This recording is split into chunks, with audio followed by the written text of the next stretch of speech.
Am I allowed to say his name? Yes, His name is Tucker Carlson, and he is the only American journalist who has been able to interview Putin since the invasion in 2022. Tucker Carlson is not a journalist, not even close. He kind of just walks right into Moscow and presents himself on a silver platter to the Kremlin, doing the Kremlin's job of misinforming, disinforming the American population. His explanation of why he's doing it, that he's a journalist and he needs to inform people, he can call himself whatever he wants. I think his work is demonstrable as not being just about giving people information. He has a point of view, and often it's not aligned with the facts. Putin talks to an American friend, the Russian president turning to right-wing conspiracy theorist Tucker Carlson. And it comes as Kremlin propagandist Tucker Carlson, a leading voice of the right-wing disinformation campaign, is in Moscow. Ironically, he is there in the name of keeping Americans informed, sitting down for an interview with Vladimir Putin. Tucker Carlson is neither a journalist nor a reporter, but he has played one on TV. Tucker Carlson still doesn't have a job. He's in Moscow house hunting, I hope. But no, actually, Tucker is there to interview Vladimir Putin, which is so overtly ridiculous. Tucker Carlson interviewing Vladimir Putin may not be mean much to you, but for Trump, this is like watching OnlyFans. This is insane. You see in sharp relief a Republican Party that is now doing Vladimir Putin's bidding. Donald Trump always did, and somebody that we know, that we used to know, going over, doing Vladimir Putin's bidding. It was striking again yesterday to see Republicans across the board, and maybe some of them are doing Vladimir Putin's bidding, but really they're doing Donald Trump's bidding, which is Vladimir Putin's. It is not just Donald Trump who is parroting Putin's lines. Tucker Carlson, who is, a band leader, if you will, for this faction of Republicans who are defeating these bills, was in Moscow interviewing Vladimir Putin. I asked Secretary Clinton about that journalistic endeavor, and this is what she had to say. Tucker Carlson is in Moscow right now interviewing Vladimir Putin. Right. The first American, I'll say, journalist to interview Putin since the war in Ukraine began. What does that tell you about Tucker Carlson and right-wing media, and also Vladimir Putin? Well, it shows me what I think we've all known. He's what's called a useful idiot. I mean, if you actually read translations of what's being said on Russian media, they make fun of him. I mean, he's like a puppy dog. He somehow has, after having been fired from so many outlets in the United States, I would not be surprised if he emerges with a contract with a Russian outlet, because he is a useful idiot. He says things that... Oh my God, these people are big mad. They are so upset about this bombshell interview. What's popping? What's popping, my friends, my family? Welcome to another edition at Nick and Night. This is the Thursday edition, and we got another banger. We come in with banger after banger after banger, and we got another banger today. This is going to be a one-topic conversation because the interview finally happened, and it's shattering the internet. And now we see exactly why the establishment did not want to see Putin sit down with Tucker Carlson, because Putin in this interview completely and utterly dismantles Western propaganda. And in this interview, as they talk about how Tucker Carlson not a real journalist, in this interview, it's way more substantive than anything you would see in corporate media in the West. You've seen an explanation of how Nazis infiltrated Ukraine, how Americans were building military arms up near Russian border, the Minsk Accords. Putin explained history in great detail, which led to Russian aggression against Ukraine. This is the kind of information that the corporate media wants to hide from you as they pretend they are the journalists. And once again, I want to ask you guys this question. How does it benefit us to take on their elitist definition of what a journalist is? I consider myself a journalist. I'm a citizen journalist. These people would never consider me a journalist. If you have the ability to share a story, if you have the ability to educate people, if you are sharing the news to anyone who is receiving that, you are a journalist. It's only in modern time the ruling class turned journalism into some sort of elite bourgeoisie profession, And now the elite bourgeoisie believe the only people who are legitimately journalists are the people who repeat government propaganda uncritically. If anything, the people they revere as journalists are the ones who are not journalists. What story has any of these people broken? What journalism do these people actually do other than just repeat party propaganda? Meanwhile, when you look at Biden, I'll say Trump too, Nancy Pelosi, Mitch McConnell, any of our politicians, compared to Putin, he outclasses them. When you look at Xi Jinping and Putin, you are looking at intelligent leaders who can accurately describe their worldview to their country, to the world, which is why Putin has around 80% plus approval rating. Xi Jinping has an 80% plus approval rating because we're looking at smart people. This interview was a disaster for the West, which is why you're seeing this meltdown. But before we dive further, who does it benefit to gatekeep what it means to be a journalist? If you are able to share stories to anyone, if you're holding the government accountable, you are a journalist. These people think journalism is like the fourth branch of government. If you're not repeating the exact talking points of what your political party of choice, the Pentagon narrative, they don't view you as a journalist. If you question the narrative on COVID, on war, on the economy, on any mainstream narrative, you're a conspiracy theorist, you're not a journalist. It's an absurd point of view, and it's shocking to me because these liberals don't even see how unhinged they sound to everyone else. You guys know how I feel about Tucker Carlson. I don't have to repeat my opinion about Tucker Carlson every single time I talk about him. But these people, in comparison, because they are so unhinged, they make Tucker Carlson seem normal. When they have this insane meltdown because Tucker Carlson is doing journalism, the same kind of journalism that Western Reporter used to do when they used to interview Vladimir Putin, they make him look better by their insane reaction. Look at this headline here. And people want to claim that Putin is the authoritarian madman. Tucker Carlson interviewed with Putin to test EU law regulating tech companies. There are these liberals that are rooting to take out Tucker Carlson, and they want to use this interview as the launching pad to do this. People are calling for sanctions on him as well. You have journalists writing these stories citing EU law. Like, why aren't you guys weaponizing the law against this journalist that is doing his job of journalism? They legit trying to make this argument to people. Now here's the subheadline. Law obliges social media platforms to remove illegal content with fears that interview will give Russian leader propaganda coup. A propaganda coup, they call it. Jesus Christ. I want to see if I can find this other guy. We'll get to the Tucker interview. Big shout out to Hotspot for cutting this all together. But I want to show you guys this. This guy got ratioed to oblivion because this is the argument that liberals are trying to make. This guy is a lawyer, big smart guy, right? He's a smart guy.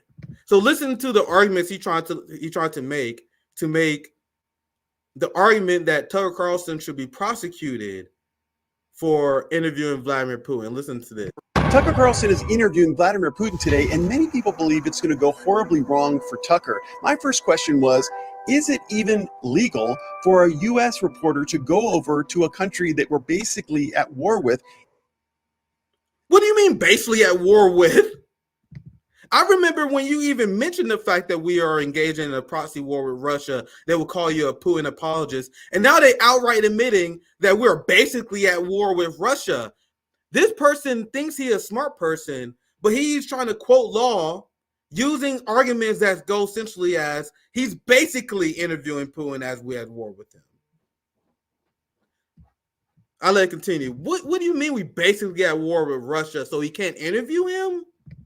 For a U.S. reporter to go over to a country that we're basically at war with and interview the president of that country? The answer is yes, but I forecast some big problems ahead for Tucker Carlson. The Espionage Act is a U.S. law that basically prohibits us from spying or leaking. He's promoting the Espionage Act, fam. You know the Espionage Act, what they use to go after Julian Assange for exposing U.S. war crimes? You have liberals that are quoting the Espionage Act and essentially begging for our government to prosecute Tucker Carlson. Do you guys see how crazy this is? But they want us to believe that Tucker, Putin, and these people are the extremists? The idea you can't interview politicians that we are countries that we are basically at war, not at war, but basically. You don't, apparently, according to this person, we don't have to have like a declared war. It is basically at war. Anyone who interview anyone in that government should be prosecuted with the Espionage Act. Liberals try to prosecute Trump with the Espionage Act, the same way they were going after anyone who's inconvenient to the U.S. empire narrative. These are some of the most extreme fascists in our government, in our society in general. Leaking classified documents to foreign countries. But the words of the law are super broad and could be construed to prohibit any sharing of information with another country with intent to harm the U.S. Is it possible that Tucker shared his questions with Putin's people before the interview? Is it? You guys see what he said and what he's advocating for? He said you can have interpretations of this law that is broad. That's the scariest thing someone can say, that we should have a broad interpretation of the Espionage Act. That was the problem with Julian Assange, was the fact that the Espionage Act was rarely used until the Obama administration, which used it a record amount of time. The problem was that the Obama administration, every single administration since, has used a very broad definition of the Espionage Act to prosecute someone who's Australian, not even American. So what he's calling for is to continue this broad interpretation of the Espionage Act, where the Espionage Act will be defined as anyone who interviews someone and that interviews has the intent to harm the United States. That's a wild thing to say. So if you, because I've seen Glenn, he interviewed someone from the Ansarallah. I've seen people interview people from Hamas. So according to this interpretation of the Espionage Act, if you was to interview anyone from Ansarallah in Yemen or Hamas, they would charge you for producing content and information with the intent of harming the United States. That's an insane thing to say. But this is standard discourse among liberals right now. They're trying to stretch the law to prosecute Tucker, and you guys are going to see exactly why they wanted to silence this interview. Now let's get into it. Big shout out to the homies at Hotspot, because the interview is like 2 hours long. The video at least is at least 2 hours long. So Hotspot did a good job cutting up some of the highlights, and we're going to watch the highlights. And when you see these highlights, you see exactly why they did not want the interview to happen. So this is let's see what this one. It says Putin tells Tucker Carlson that Russia inquired then President Bill Clinton about Russia joining NATO in the 90s, but was ignored and rejected. And that's why this interview is so great, because you're going to get history, facts, and education about the region that you will never get on corporate media. Every single channel seeing that compilation, every single news show that you guys seen in the compilation in the beginning will never go into detail regarding the history of the region, the facts and details regarding it. There was way more facts and details in this interview than anything you would see on MSNBC and CNN. Meanwhile, they mock Tucker Carlson's claim as a journalist. But let's get into it. There's going to be quite a few clips to get to. There's going to be a single topic stream today. Let's get to it. At a meeting here in the Kremlin with the outgoing President Bill Clinton, right here in the next room. I said to him, I asked him, Bill, do you think if Russia asked to join NATO, do you think it would happen? Suddenly he said, you know, it's interesting. I think so. But in the evening, when we met for dinner, he said, you know, I've talked to my team. No, it's not possible now. You can ask him. I think he will watch our interview. He'll confirm it. I wouldn't have said anything like that if it hadn't happened. Okay. Were you It's sincere? impossible now. Would you have joined NATO? Look, I asked the question, is it possible or not? And the answer I got was no. If I was insincere in my desire to find out what the leadership position was... But if he had said yes, would you have joined NATO? If he had said yes, the process of rapprochement would have commenced, and eventually it might have happened if we had seen some sincere wish on the other side of our partners. See, this is a huge interview because this is an interview that a lot of people is going to see. But this is far from the first interview I've seen from Putin. Putin has been very clear that he made a mistake in trusting the West and not being as aggressive against the West as he should have been. And now this is why he's forming this coalition to resist U.S. imperialism, because he's been burned by the West many times. If you watch Putin speak in his interviews, he talks about this all the time. How he was too trusting to Western officials and their promises. This has been a problem with Russia since the fall of the Soviet Union. He explains how they promised that they wouldn't expand NATO an inch farther from Berlin, something they believed, and then the West betrayed them, which led Russia to having this aggressive stance against the United States, which makes sense considering all the lies that they've been told by the United States. So this is something they won't mention because the corporate media and the establishment will have you believe that Putin had this unnecessarily aggressive position and posture against the West because he's a conqueror. But let's move on because we got a lot to cover. So I'm gonna try to keep my commentary on this one a little bit shorter. But this is one of the main reasons why you've seen the meltdown in the West regarding this interview.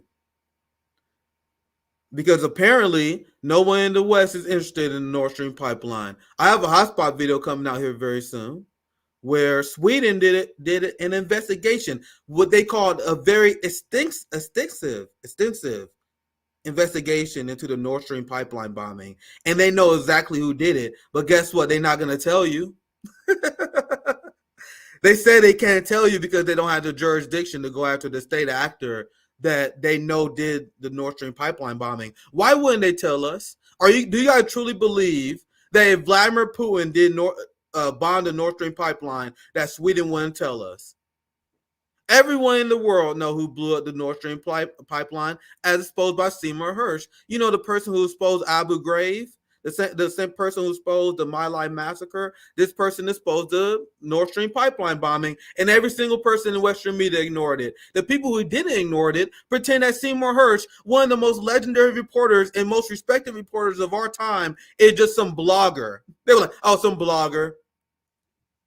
Anyway, let's get to the Nord Stream answer. The best thing about this interview will be the liberals be kicking and screaming about it, but they had to be careful in showing the interview because they may accidentally tell the truth to their audience, a truth that they can't even dispute. Let's watch this.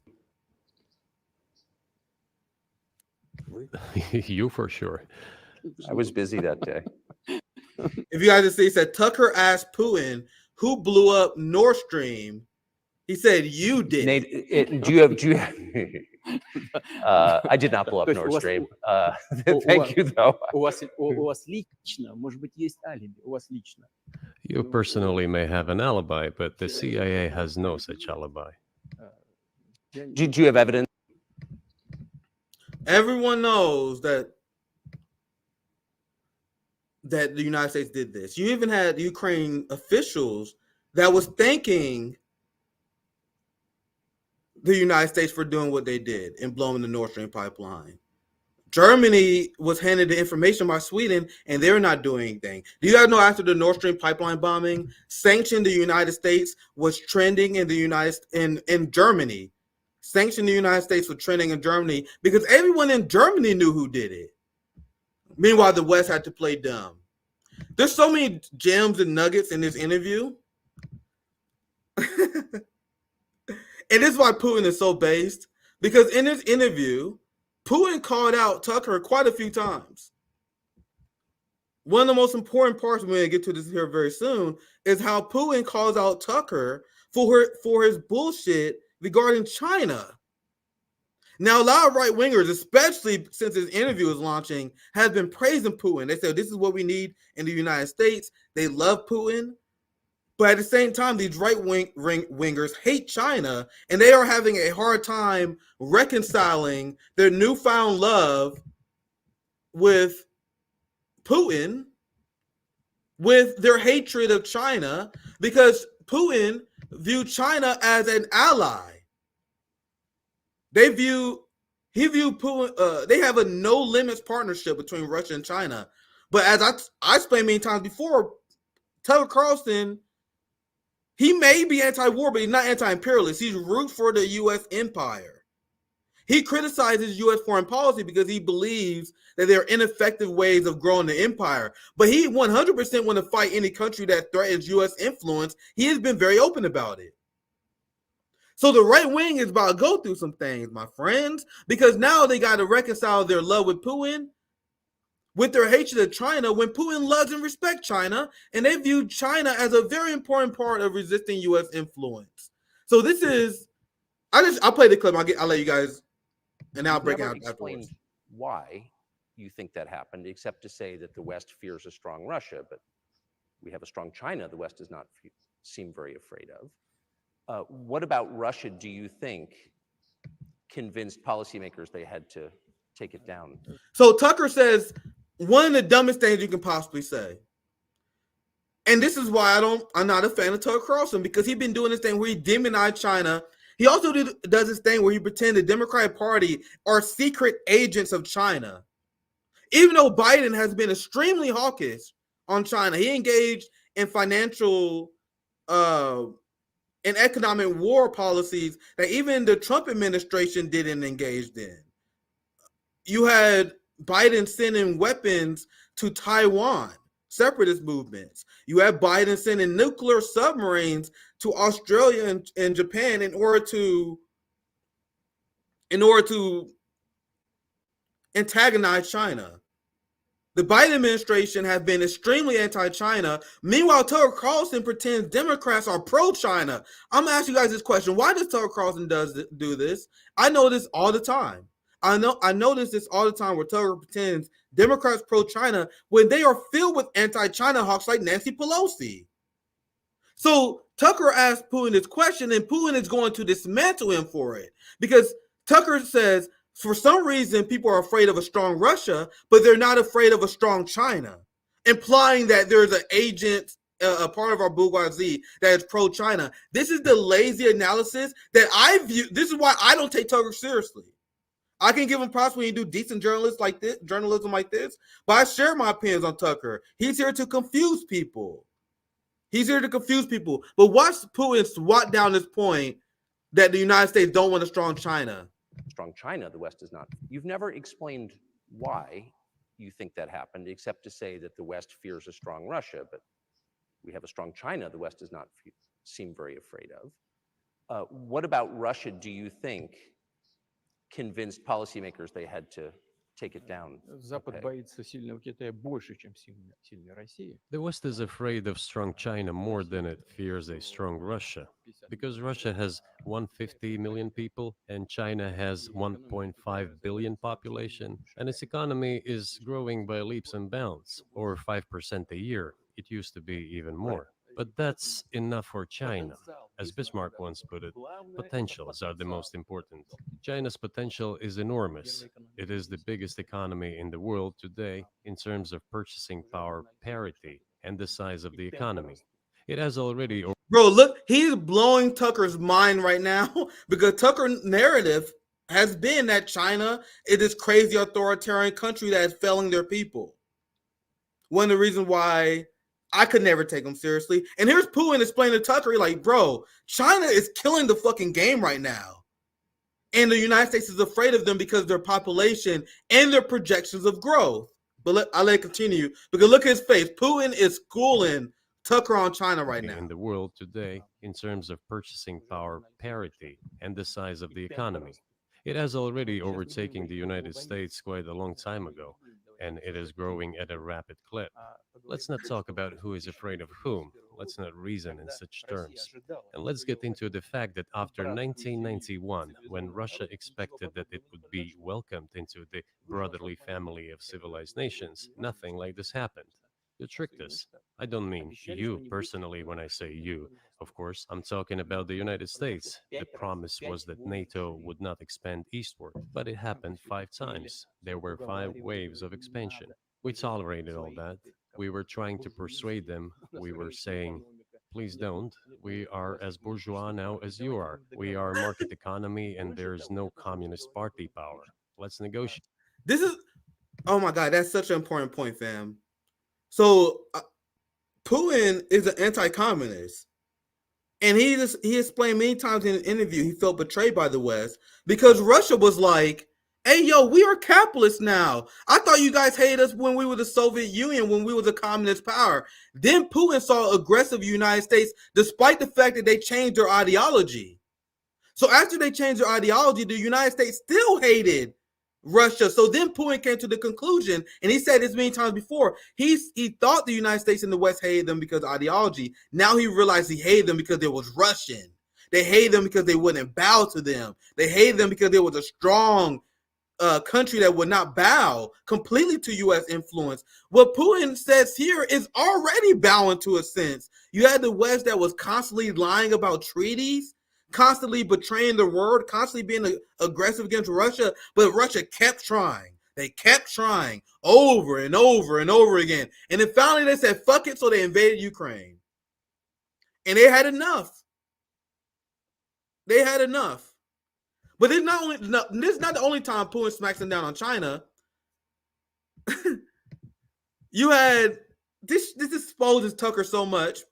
And this interview, if you guys can tell, this interview was glorious, and I have been greatly enjoying the fallout from it. I am still unpacking it myself because everyone assumed that Tucker Carlson and Putin would just be chummy and they would get along. That is absolutely not what happened. You had Tucker that had a plan to try to divide Russia from China because he's an op from the United States empire. When I watched this, I'm like, Tucker is definitely trying to plant seeds to separate Russia and China the same way that Vivek Ramaswamy believed he could in the most delusional fashion we ever seen. So if Vivek wanted to divide Russia and China, it would have went horribly, as you guys see in this interview, because Tucker Carlson constantly tried to demonize China, but Putin was not having this. Now look at this. This person, this tweet, bitch out to Dennis for sharing this clip. Possibly my favorite part of the Tucker Carlson interview was Putin. Putin shuts down the xenophobic fear-mongering about China taking over Russia. This is the talking point that came from Tucker Carlson, and people still believe that he's a friend of anti-imperialists. I would 100% concede, based on what I've seen, it seems like that Tucker Carlson is anti-war. He is anti-war based on what I've seen recently. But there's a difference between being anti-war and being anti-imperialist. How many times have I explained in my Tucker Carlson breakdowns that Tucker Carlson is not anti-imperialist, he's pro-imperialist. He's doing his job to try to separate Russia and China, just like Vivek Ramaswamy wants. They really think Putin is dumb enough to be convinced with this ridiculous logic. Now watch this. I think it's a fair assessment. The question is what comes next, and maybe you trade one colonial power for another, much less sentimental and forgiving. Implying that China is an imperial power. So here's Tucker Carlson warning Putin that, hey man, if you get too close with China, they may take you over. You don't want them to get too much power in BRICS. China is clearly trying to take over BRICS. Be afraid of China. You guys see how Tucker Carlson is not a serious person? But this is exactly why I wanted to see this interview. All the people who assumed that they were just going to get along and agree with everyone, wrong. And now the right wing, who have a newfound love for Putin, they now have to reconcile their hatred with China, where Putin is an admirer of China. And watch this, he just completely destroys Tucker here. I think it's a fair assessment. The question is what comes next, and maybe you trade one colonial power for another, much less sentimental and forgiving colonial power. I mean, is the BRICS, for example, in danger of being completely dominated by the Chinese economy? He said BRICS is in danger. In danger. Not that they mutually benefit. They're in danger of China economically dominating BRICS. Do you guys see the dumb shit that Tucker Carlson says all the time that I don't understand why people ignore? And Putin probably like, bro, what? I'll let it continue. I know you probably want to hear Putin's response. Colonial power. I mean, is the BRICS, for example, in danger of being completely dominated by the Chinese economy in a way that's not good for their sovereignty? Do you worry about that? Well, we have heard those boogeyman stories before. It is a boogeyman story. We're neighbors with China. You cannot choose neighbors just as you cannot choose close relatives. We share a border of 1,000 kilometers with them. This is number one. Second, we have a centuries-long history of coexistence. We're used to it. Third, China's foreign policy philosophy is not aggressive. Its idea is to always look for compromise, and we can see that.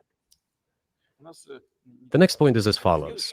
We are always told the same boogeyman story, and here it goes again. He sees what he say. We are told the same boogeyman story about China. Here it goes again. At this point, Putin is rolling his eyes. He's like, man, I thought this guy was supposed to be better than this. He's repeating the same bullshit China boogeyman that we hear from Fox News, CNN, MSNBC. So you gotta know China had dropped no bombs over the last 40 years. I think the United States, correct me if I'm wrong, I think it's like 47 bombs a day over 40 years. Barack Obama dropped like a bomb every like 22 seconds, something like that. Meanwhile, how many bombs China dropped in over the last 40 years? Don't worry, I'll wait. 0.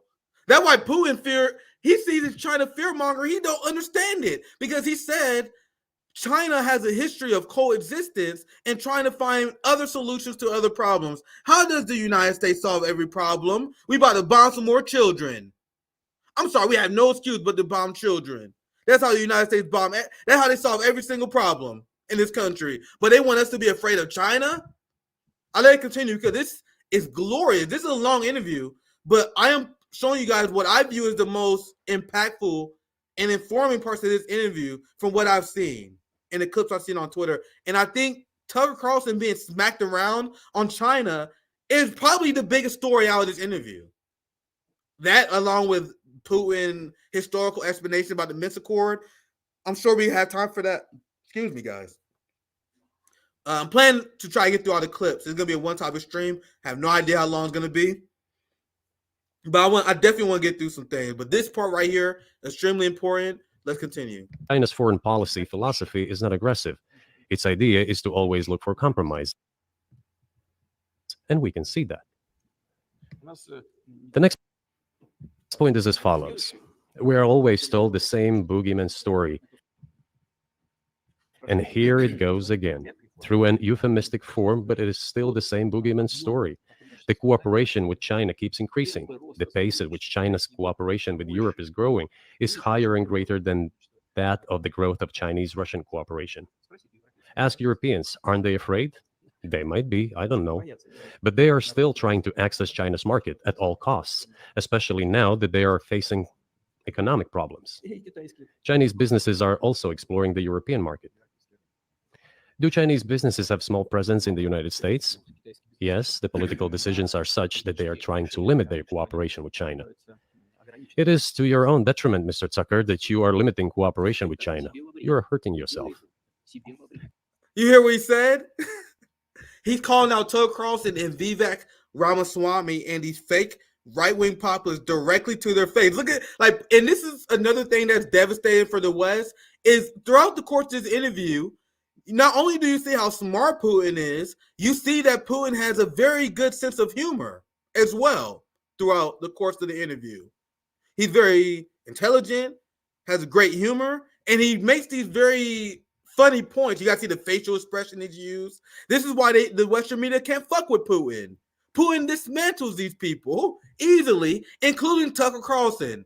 I'm going to play that point again. This point completely destroys every single right-wing fake populist like Vivek Ramaswamy and Tucker Carlson who spends their time demonizing China. Yes, the political decisions are such that they are trying to limit their cooperation with China. It is to your own detriment, Mr. Tucker, that you are limiting cooperation with China. You are hurting yourself. It is a delicate matter, and there are no silver bullet solutions, just as it is with the dollar. So, before introducing any... Look at Tucker's face. I don't know if... He probably didn't expect this. I don't know if he's really that delusional that he thought Putin would fall for this fucking easy to dispute anti-China propaganda. Putin destroys this man, and you can almost see where Putin kind of realized, like, all right, this dude is not what Russian media hyped him to be. Because I'm gonna show you guys the next clip where Putin calls out Tucker Carlson for wanting to join the CIA. You know the thing that me and Misty Winston, big shout out to Misty from TNT Radio. Me and Misty, like, do you guys know Tucker Carlson wanted to join the CIA? Anyone who wanted to join the CIA is kind of fucking shady, and Putin mentions that. And that's gonna be the next clip. Illegitimate sanctions, illegitimate in terms of the Charter of the United Nations. One should think very carefully. For decision makers, this appears to be a problem. Really well, that's a great point about Putin. I'm gonna show this clip because, as I said on Twitter, I said Putin clowning Tucker Carlson for wanting to join the CIA is one of the most underrated parts in the interview, and I would personally say it's probably one of my favorite moments of this year, early already. And this is why the West never shows Putin talking. I said that many times before, because not only is Putin smart, he has a great sense of humor. Like I listen to a lot of Putin speeches. He does like round tables and these press conferences where he's just talking to people. He be riffing with people, and he would like have the entire crowd laughing. Like he's a politician. Like, to be honest, like he's an actual skilled politician. He knows how to make people laugh. He knows how to get under the skin of people who are being aggressive against him. There's a reason why this guy has an 80% plus approval rating in Russia. Now, this is a longer clip where he's talking about the history, which is another reason why I want to show it. But listen to the beginning where Putin calls out Tucker Carlson for wanting to join the CIA. As the Americans requested, Yanukovych did use neither the armed forces nor the police, yet the armed opposition committed a coup in Kiev. What is that supposed to mean? Who do you think you are? I wanted to ask the then U.S. leadership. With the backing of whom? With the backing of CIA, of course. The organization you wanted to join back in the day, as I understand. Fucking roasted. You know the organization you tried to join back in the day? I talked to Zoya. I wish I had Zoya on the stream with me, because Zoya, you guys know my dear sister Zoya. Zoya loves Zoya's life. She speaks Russian, and she said if you actually heard the Russian version of this, it's like Putin roasted Tucker Carlson way harder. You guys want to hear that part again? He like, yeah, and Tucker like, who did this plot to overthrow the Ukrainian government? He like, you know, the organization that you signed up with, the CIA boy, you little CIA boy. So Putin is the head of state of one of the most powerful countries in the world, but he knew that Tucker Carlson was a CIA boy. That was something that Putin knew beforehand. How did he know that? Did he look that up? Did he get a briefing about how Tucker Carlson wanted to be part of the CIA? Because there was a point that me and Misty Winston bring up all the time. Anyone who want to be part of the CIA is shady. I'm going to play that part again because I think it's funny.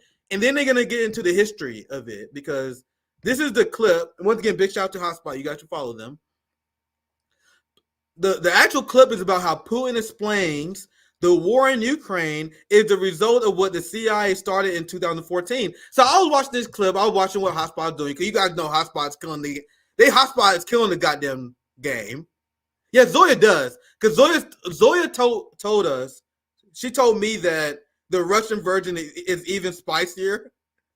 So I'm taking her word for it with how Putin roasted him. The English translation doesn't do it justice. So I was watching this clip trying to see what Putin is saying about the CIA, and I heard that gem in the beginning. That's why I said, bro, why no one talking about the fact that Putin just fucking roasted Tucker Carlson to his face about joining the CIA? It's probably after he heard his bullshit opinions about China. You guys see that Putin knew about the fact that Tucker Carlson wanted to join the CIA, right? So that means Putin and his team did some sort of research into Tucker Carlson. If he knows that means he also must have saw the rhetoric that Tucker Carlson said about China, the country that he view as brothers. Russia has a very close relationship with China, so they probably seen what Tucker says about China. So Putin probably like, yeah, this motherfucker is CIA. He probably think like, I'm glad that Tucker gets the issue with Ukraine right, but this motherfucker is definitely CIA if you hear that bullshit he's saying about China. So from what I've seen, this is why the meltdown over the Putin interview was ridiculous, because I didn't see Putin having that much respect for Tucker, especially after knowing Tucker's opinion about China, a country that he deeply respects. So this is a longer video. I'm going to let a lot more of this play because it's very educational. I just want you guys to see the beginning again. It's my favorite part of the interview where he calls out Tucker for being CIA. But I'm going to let a lot more of the video continue. Don't worry. As the Americans requested, Yanukovych did use neither the armed forces nor the police, yet the armed opposition committed a coup in Kiev. What is that supposed to mean? Who do you think you are? I wanted to ask the then U.S. leadership. With the backing of whom? With the backing of CIA, of course. The organization you wanted to join back in the day, as I understand. We should thank God they didn't let you in. Although it is a serious organization. I understand. My former vis-a-vis in the sense that I served in the first main directorate, Soviet Union's intelligence service. They have always been our opponents. A job is a job. Technically, they did everything right. They achieved their goal of changing the government. However, from political standpoint, it was a colossal mistake. Surely it was political leadership's miscalculation. They should have seen what it would evolve into. So, come on, Internet, you can do it. But as you guys see here, this is another reason why they didn't want this interview to happen. I don't know why the hell is the screen freezing up. Let's see if this screen literally frozen. All right, cool. So I think the stream's still working. Let me refresh this. Fuck. I don't know why that video completely just broke down. I think they about to fucking hack my stream. We was worried that they're gonna censor the stream because of the Putin interview. Large-scale military operation, then another one. Before I let it continue, this is a longer clip, so I want a lot of this to play for you guys. But this is exactly why they didn't want this interview to happen. This interview is devastating for the West because for the first time, you're going to have a very large amount of the Western audience, in fact, probably the entire world because how big this interview is, that will hear the Russian narrative uncensored. When they failed, they started to prepare the next one. All this against the background of military development of this territory and opening of NATO's doors. How could we not express concern over what was happening? From our side, this would have been a culpable negligence. That's what it would have been. It's just that the U.S. political leadership pushed us to the line we could not cross, because doing so could have ruined Russia itself. I'm going to let it continue, but man, this is so huge, man. You guys know how I feel about Tucker. I shit on Tucker, but this is real journalism that was dead. It doesn't matter how we feel about Tucker. The fact that he did this and gave Putin a platform to correct this, to correct the record, is huge. I just explained with Garland Nixon on Tuesday, another banger, that we need to humanize our enemies. We need to change the culture of what it means to be anti-imperialist and anti-war. We need to stop normalizing soldiers dying in war. We need to stop normalizing parents sending their children out to die in war. And we also need to humanize our enemies. The Bernie left is completely ineffective, and they are empire puppets because they would claim they don't like war, but they believe everything that the government tells them about Putin. These same Bernie people, they call themselves socialists, but they also hate China.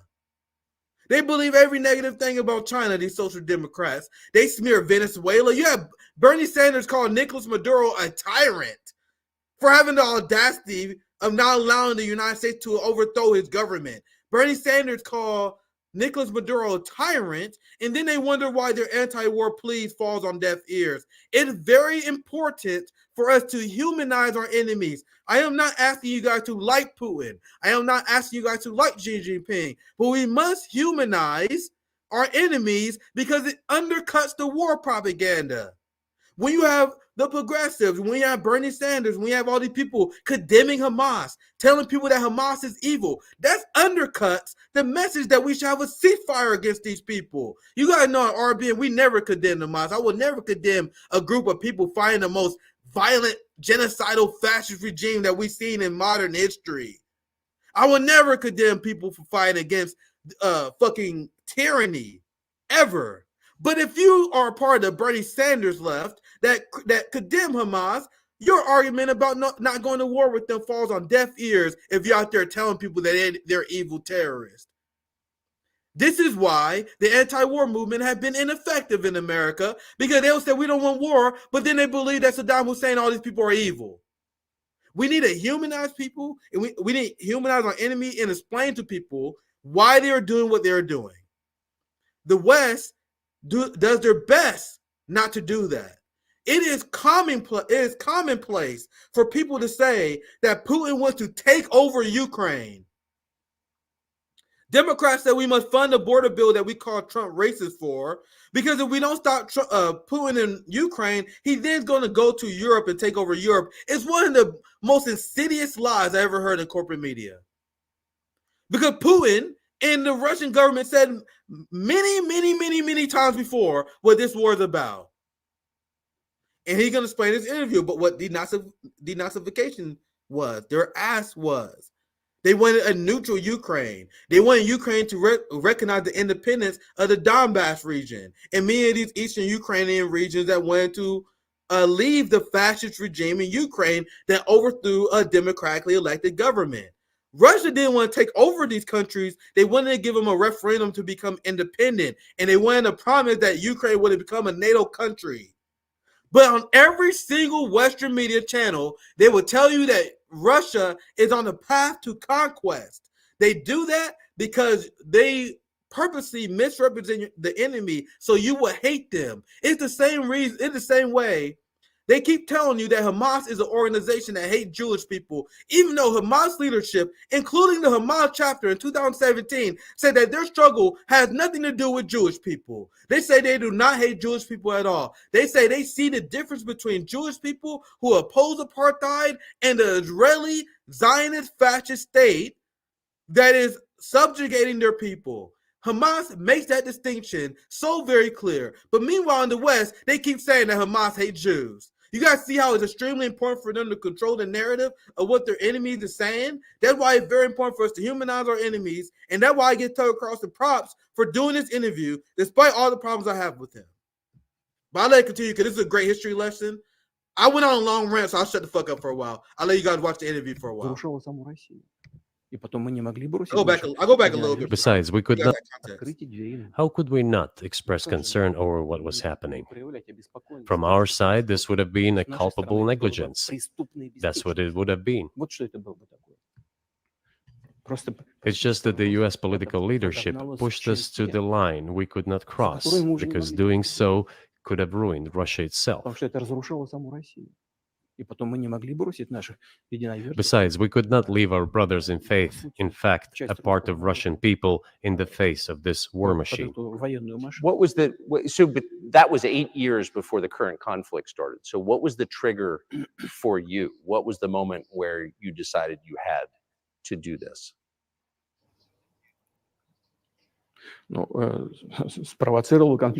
Initially, it was the coup in Ukraine that provoked the conflict. By the way, back then the representatives of 3 European countries, Germany, Poland, and France, arrived. They were the guarantors of the signed agreement between the government of Yanukovych and the opposition. They signed it as guarantors. Despite that, the opposition committed a coup, and all these countries pretended that they didn't remember that they were guarantors of the peace. This is exactly why the establishment did not want this interview to happen. How many propaganda reports have we done on this show? And whenever I show you guys clips of Morning Joe, Fox News, I see the comments. You guys cringe so hard like we do. It's unbelievable to see the news that we get in our country. This interview Tucker Carlson has done, take every single thing Tucker Carlson has done, all his work aside, this one interview is more substantive than anything anyone in mainstream media has ever done. Sure, no, I know they're not our enemies, friends. I see you guys comment sometimes. They're not my enemy. I admire China in a lot of ways. They're not my enemies at all. I'm saying, when I say our enemies, I mean like the establishment, the enemies of the United States. You guys know I barely view myself as American. I'm a extreme outsider in this country, and I'm very happy about it. So when I say I'm not associating myself with our state, like I don't have no problem with them. But anyway, I think I just want to set the record straight on that. I'm gonna let it continue more, but we only a few minutes in this part, but you're getting way more history and way more knowledge than anything you will see on corporate media, in print media as well. And those same partisan hacks pretending to be journalists, they mock the idea that Tucker is a journalist when Tucker is delivering gold to us right now with this interview with Putin. The fact that Putin called him out for one be CIA, gold. The fact that Putin called him out for China, gold. That's good because Tucker is doing an act of journalism, which is rare in the West. Despite how we feel about him, we just got to call it what it is. Let's continue. Settlement. They just threw it in the stove right away, and nobody recalls that. I don't know if the U.S. know anything about the agreement between the opposition and the authorities, and its 3 guarantors who, instead of bringing this whole situation back in the political field, supported the coup. Although it was meaningless, believe me, because President Yanukovych agreed to all conditions. He was ready to hold an early election, which he had no chance of winning, frankly speaking. Everyone knew that. Then why the coup? Why the victims? Why threatening Crimea? Why launching an operation in Donbass? This I do not understand. That is exactly what that operation in the Donbass, the fact that 14,000 plus Russian Ukrainians, ethnic Russian Ukrainians, was killed by their own government is a fact that is never covered in the media. They pretend this war started when Russia invaded Ukraine. You can make the argument that Russia got involved in a civil conflict. This is gold here. I'll let it continue. You guys see how educational this is? It's great. Let's continue. The miscalculation is CIA did its job to complete the coup. I think one of the deputy secretaries of state said that it cost a large sum of money, almost 5 billion. But the political mistake was colossal. Why would they have to do that? All this could have been done legally, without victims, without military action, without losing Crimea. We would have never considered to even lift a finger if it hadn't been for the bloody developments on Maidan. Because we agreed with the fact that after the collapse of the Soviet Union, our borders should be along the borders of former Union's republics. We agreed to that. But we never agreed to NATO's expansion, and moreover, we never agreed that Ukraine would be in NATO. без всяких разговоров с нами. We did not agree to NATO bases there without any discussion with us. For decades, we kept asking, don't do this, don't do that. В последних событиях. Ну, во-первых, And what triggered the latest events? Firstly, the current Ukrainian leadership declared that it would not implement the Minsk agreements, which had been signed, as you know, after the events of 2014 in Minsk, where the plan of peaceful settlement in Donbass was set forth. But no, the current Ukrainian leadership, foreign minister, all other officials, and then president himself said that they don't like anything about the Minsk agreements. In other words, they were not going to implement it. A year or a year and a half ago, former leaders of Germany and France said openly to the whole world that they indeed signed the Minsk agreements, but they never intended to implement them. They simply led us by the nose. Was there anyone? This information, I cannot stress enough, you will never get in mainstream corporate media as a mock Tucker Carlson for being a fake journalist. This is why they will never have him on. This is why they will never interview him, because they completely ignored the Minsk Accords and everything that led up to this. But I'll let it continue. This is just great stuff. I hope you guys enjoying. Let's continue. Anyone for you to talk to? Did you call a U.S. President, Secretary of State, and say, if you keep militarizing Ukraine with NATO forces, this is going to be we're going to act? Мы постоянно об этом говорим. Мы постоянно об этом говорим. Мы обращались We talked about this all the time. We addressed the United States and European countries' leadership to stop these developments immediately, to implement the Minsk agreements. Frankly speaking, I didn't know how we were going to do this, but I was ready to implement them. These agreements were complicated for Ukraine. They included lots of elements of those Donbass territories' independence. That's true. However, I was absolutely confident, and I'm saying this to you now. I honestly believe that if we managed to convince the residents of Donbass, and we had to work hard to convince them to return to the Ukrainian statehood, then gradually the wounds would start to heal. When this part of territory reintegrated itself into common social environment, when the pensions and social benefits were paid again, all the pieces would gradually fall into place. No, nobody wanted that. Everybody wanted to resolve the issue by military force only. But we could not let that happen. And the situation got to the point when the Ukrainian side announced, no, we will not do anything. They also started preparing for military action. It was they who started the war in 2014. It is they who started the war in 2014. Exactly what we've been telling you guys on RBN since this has started. This interview is absolutely devastating to the West. This interview just absolutely silenced and fucking destroyed every single neocon, anti-Russia warmonger. And this interview is not going away. Hold up. Let's see what the number. I saw earlier that Tucker had like 15 million views in like only like a few seconds. I mean, only a few minutes. Let's see. What is that right now?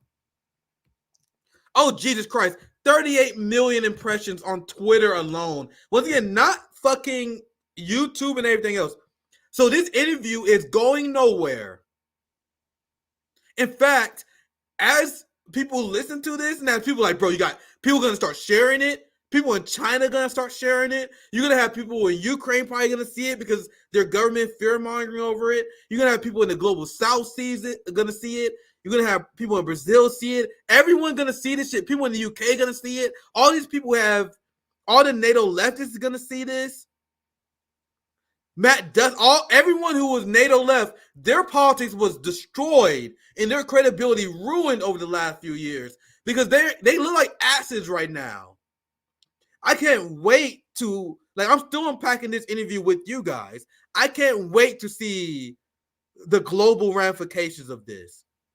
I may do a segment live at the end of this where I just we may look at some reaction because it's still a baby fresh news story here. This interview, it dropped like maybe 2-3 hours before my stream. So this is gonna be, I may be over optimistic, is one of the things that is my flaw. I tend to be over optimistic about stuff. You know what I mean? But I do think this is going to be huge because liberal media almost buried themselves. They dug their own grave with how they hyped this up. The way they was freaking out about this interview made it so even their own viewers are expecting them to respond in some way. Like, you can't say that this is going to be the worst interview ever. This is so dangerous, and then you don't cover it at all. Anyway, let's continue. I need to get some more clips. We are an hour in. If you guys don't know, Nick and I usually an hour and 90 minutes, but this is a single topic video, so I'm going to finish. I'm going to just keep going until I finish all the clips on Hotspot, because Hotspot cut all the most significant parts, I believe, from this. So I'm going to stay until the topic is done. Make sure you guys like and share the stream. We're almost at 1,000 live viewers right now across platforms. So let's hit 1,000 live viewers for this stream. Bro, there is some fucking truth bombs being dropped on the world right now. Even on the right wing, who thought this was going to be an amazing moment for Tucker Carlson and them, even they have a few truth bombs that they are having a hard time handling, including Putin's unequivocal endorsement of China. I can't wait to see what they do with that. They probably just ignore it, to be honest. It's a long interview, so I can see that happening. But I think that plus the history lessons you guys are getting are the most important parts. By the way, big shout out to CJ, who's been helping me produce this show, by the way. Helped set up the Rumble stream. He helped made the thumbnail. You guys don't realize how hard my co-host CJ works. So, by the way, if you guys want to help support me and CJ in our work, by the way, our great friend Aaron is going to be back with us. So supporting our Patreon is the best way to support our channel, so I can continue to produce banger after banger after banger after banger after banger after banger. Fam, I even have a mini Jones Strike Summit I'm working on at the end of the month. All the union leaders, all the union workers reached out to me, so I have a special roundtable at the end of the month. I'm planning banger after banger after banger. We just had Garland Nixon on Tuesday, and now we got this banger Tucker Carlson interview. Let's fucking go. Let's like and share the stream. Let's get into some more clips. There's so many good ones, man. I forgot about this. You have Putin that clowned Canada for cheering a Nazi in Parliament. But before I get to that one, I want to stay on NATO.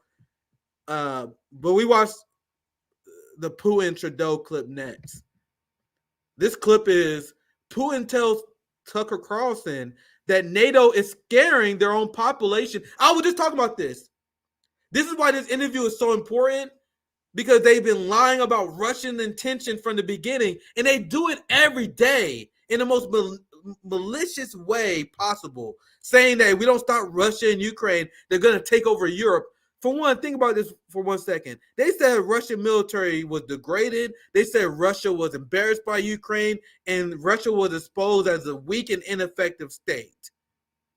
If Russia was exposed by Ukraine, like these people claim, how is Russia going to immediately take over Europe if they're weak and ineffective, like they've been telling you guys? This is a talking point that I've been relentlessly destroying. So it's good to see Putin address this point. Let's watch it. Talk about. Do you think NATO is worried about this becoming a global war or a nuclear conflict? At least that's what they're talking about. And they're trying to intimidate their own population with an imaginary Russian threat. This is an obvious fact. And thinking people, not Philistines, but thinking people, analysts, those who are engaged in real politics, just smart people, understand perfectly well that this is a fake. They're trying to fuel the Russian threat. The threat I think you're referring to is a Russian invasion of Poland, Latvia, expansionist behavior. Can you imagine a scenario where you sent Russian troops to Poland?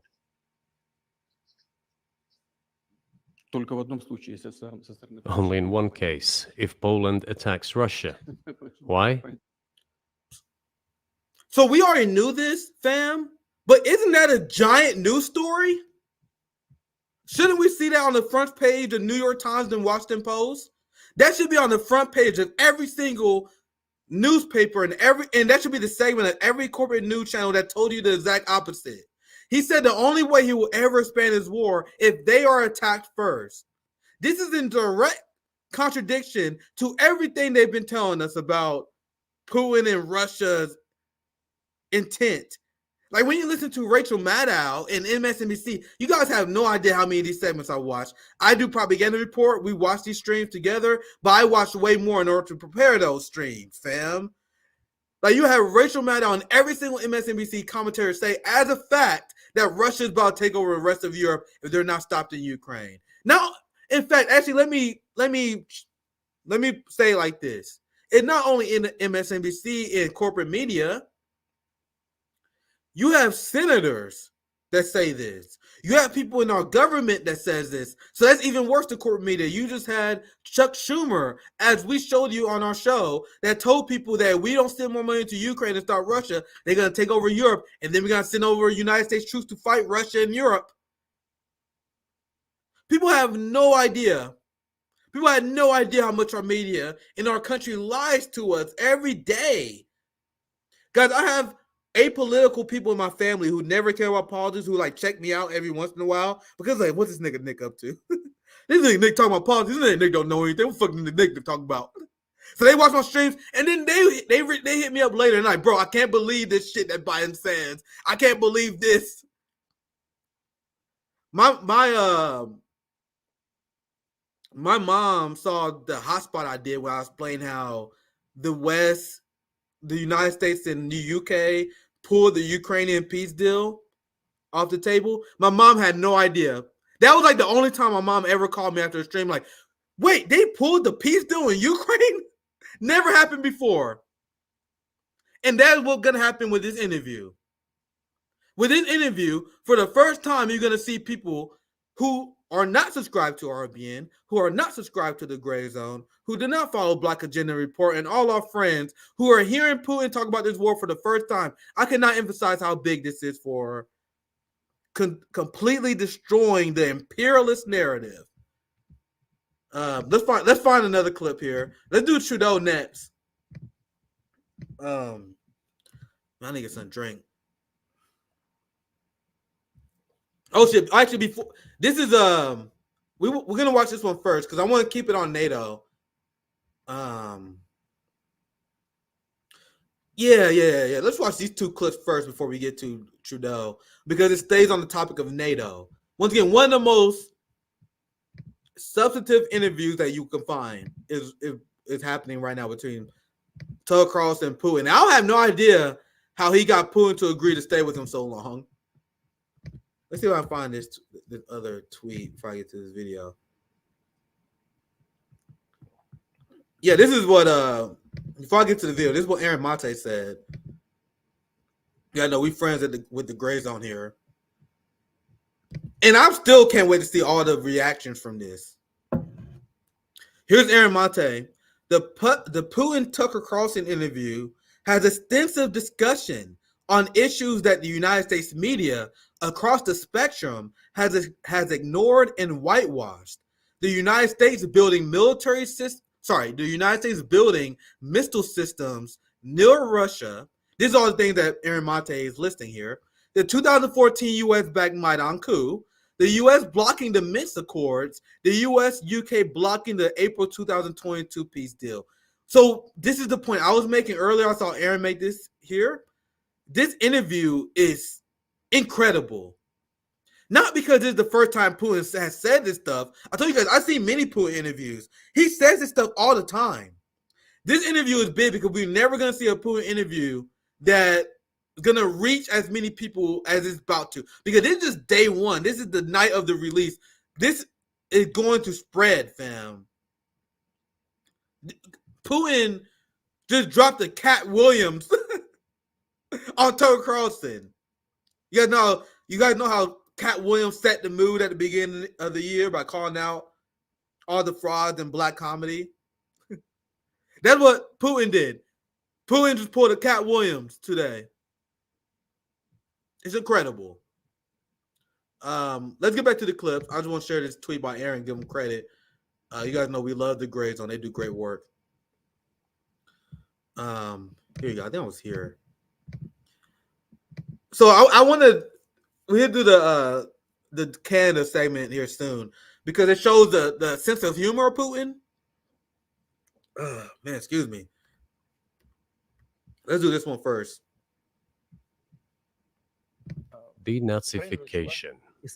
This is where you talk about denazification, which I'm curious. I don't know if I've seen this clip, to be honest. So I'm watching this clip for the first time, I believe. The entirety of the Western media pretends that Putin is just making up the denazification thing, even though we are literally funding Nazis in Ukraine, even though there's a large neo-Nazi element in Ukraine that was well documented in the BBC and CNN in the West. They are pretending that the fact that they used to report on is a Russian conspiracy, and anyone who talks about Nazis in Ukraine is being a Putin apologist and doing the bidding of Putin. This is the narrative that we are told in the West. So let's hear from Putin himself. Once again, this is 5 minutes. I haven't seen this myself, so I'm actually curious to see this part. So let's dive into it. I'm going to let it play for a bit for you guys. Denazification. After gaining independence, Ukraine began to search, as some Western analysts say, its identity. And it came up with nothing better than to build this identity upon some false heroes who collaborated with Hitler.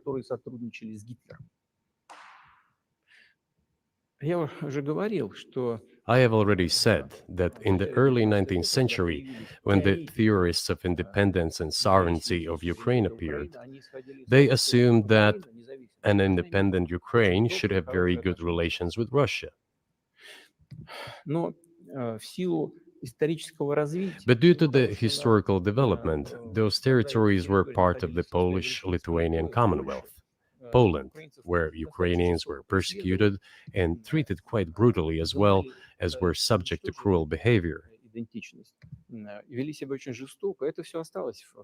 There were also attempts to destroy their identity. All this remained in the memory of the people. When World War II broke out, part of this extremely nationalist elite collaborated with Hitler, believing that he would bring them freedom. The German troops, even the SS troops, made Hitler's collaborators do the dirtiest work of exterminating the Polish and Jewish population. Hence this brutal massacre of the Polish and Jewish population, as well as the Russian population too.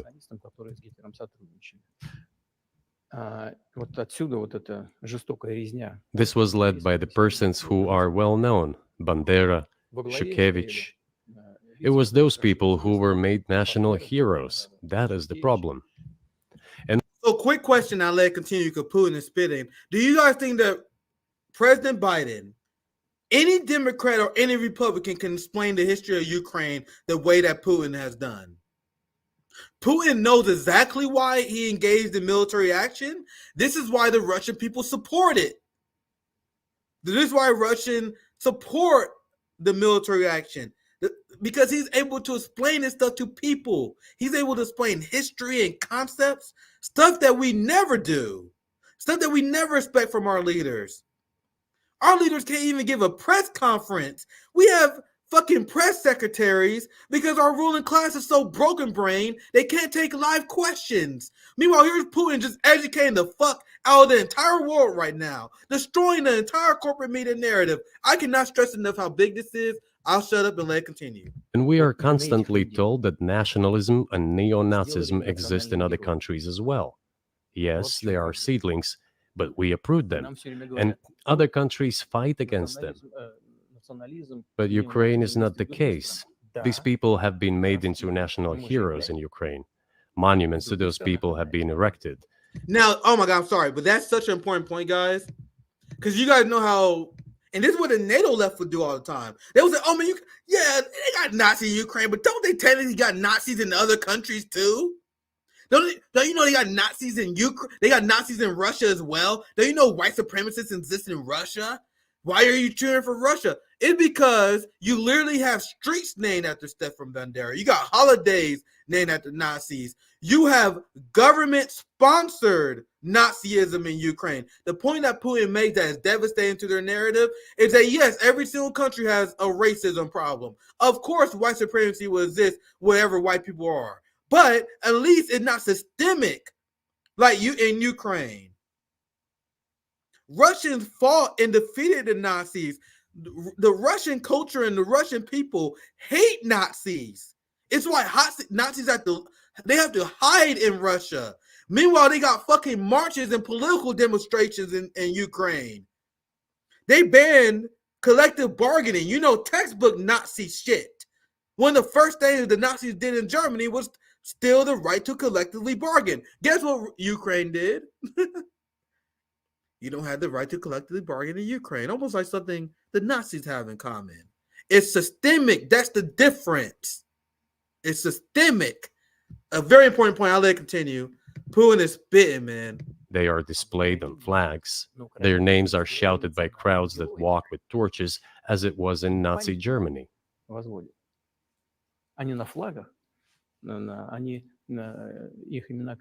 These were people who exterminated Poles, Jews, and Russians.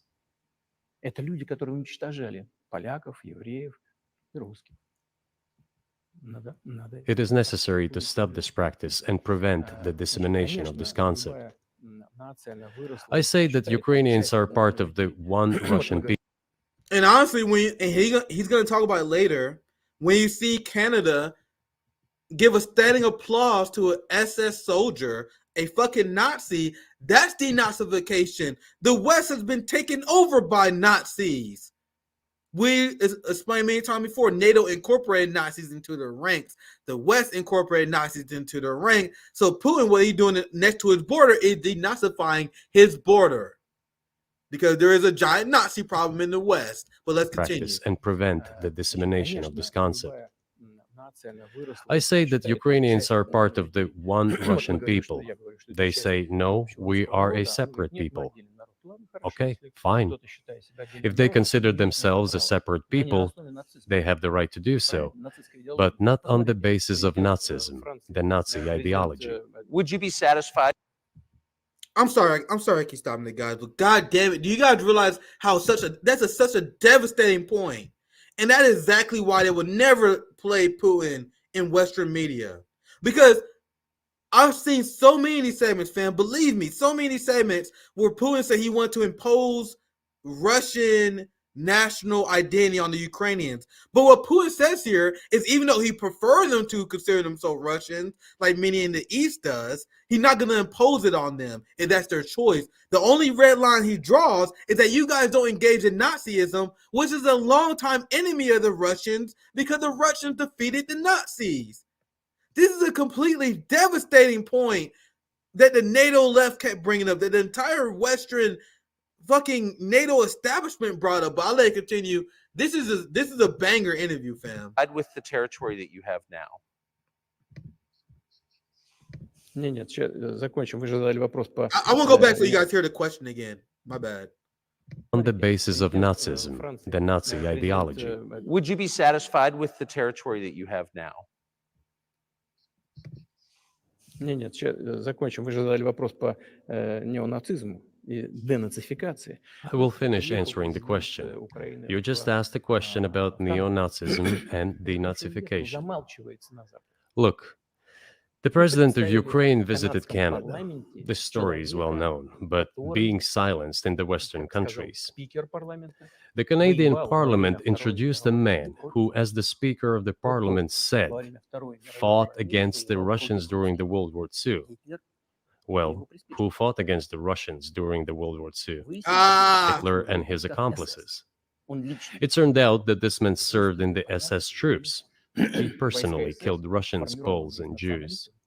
The SS troops consisted of Ukrainian nationalists who did this dirty work. The president of Ukraine stood up with the entire Parliament of Canada and applauded this man. How can this be imagined? The president of Ukraine himself, by the way, is a Jew by nationality. Really, my question is, what do you do about it? I mean, Hitler's been dead for 80 years. Nazi Germany no longer exists. And so, true. And so I think what you're saying is you want to extinguish or at least control Ukrainian nationalism, but how? How do you do that? And I want to know what you guys think in the comment as well. This is my interpretation based on what I've seen. I think Tucker, he's seeing what the West is saying. He know what the West will say if he like kisses Putin's ass. So I think Tucker is trying to appear tough to Putin because he don't want his social class to say that he gave a softball interview to Putin. That's why Tucker has a much tougher stance than people thought he would. But Tucker is completely out of his goddamn league, and it's clear. And this is my interpretation. I want to hear what you guys think as well. But I think Tucker is trying to be tough on Putin, but he can't. Like every time he tries to push back regarding China, you know what I mean? Regarding how much territory that Putin want to take over. He's trying to do this to protect his reputation among his class. But it's not going so well because Putin outclasses him in every single way. But I'm gonna let it continue. This is my take on it. I'm interested to see whether you guys agree or disagree on that. You want to extinguish or at least control Ukrainian nationalism, but how? How do you do that? Вот послушайте меня. Ваш вопрос очень тонкий. Listen to me.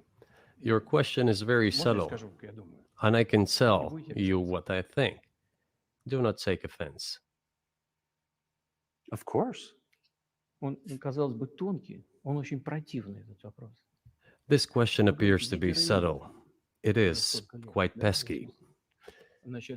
You say Hitler has been dead for so many years, 80 years. But his example lives on. People who exterminated Jews, Russians, and Poles are alive. And the president, the current president of today's Ukraine, applauds him in the Canadian Parliament, gives a standing ovation. Can we say that we have completely uprooted this ideology? Putin saying the same shit that we say on RBN, my friends. CJ, my brother, my RBN friends, my friends and family. Is that the exact same thing we say on the channel? We told you guys that Nazism was never defeated. They fucking got transferred to different departments. They moved them around and gave them different titles. Nazism is live and well in the West, and this is the language that Putin is using to destroy the West. Why do you guys think Africa is siding with Russia? There have been all these Cope articles of how the Africans are so dumb, they falling for Putin propaganda. Why are the Africans falling for Putin propaganda? Why is Lula falling for Putin propaganda? Because Putin is going to their house. They are going to Africa and he is explaining to this shit to them. He's like, hey guys, you guys know that Canada cheered for a Nazi in their parliament? And niggas like, what? They did what? This is why they can't fuck with Putin, fam. This is why they won't ever platform stuff he says, because Putin knows everything about the West. He knows all their weaknesses. He knows how to attack them. He knows how all their hypocrisies. Meanwhile, if you look at the compilation of the corporate media talking heads that I was telling you guys before, that I was showing you guys at the beginning of the show, they couldn't even tell you what the Minsk Accords are. They couldn't even tell you half of the stuff that Putin is telling you. So what's the most important thing to know if you're combating an enemy? The most important thing to know is to know your enemy. You had the West that engaged in propaganda war, and they don't even know their enemy. Putin knows everything about the United States. Meanwhile, our media propagandize and spread so many lies about Russia, they start to believe it themselves. And since they start to believe that Russia is incompetent, they got this battle and they're lazy. They don't have the fucking equipment that Putin does because they're underestimating them. But Putin and Russia is not underestimating the United States, which is why they are kicking their ass geopolitically. Which is why Putin is making Tucker Carlson look like an intellectual lightweight.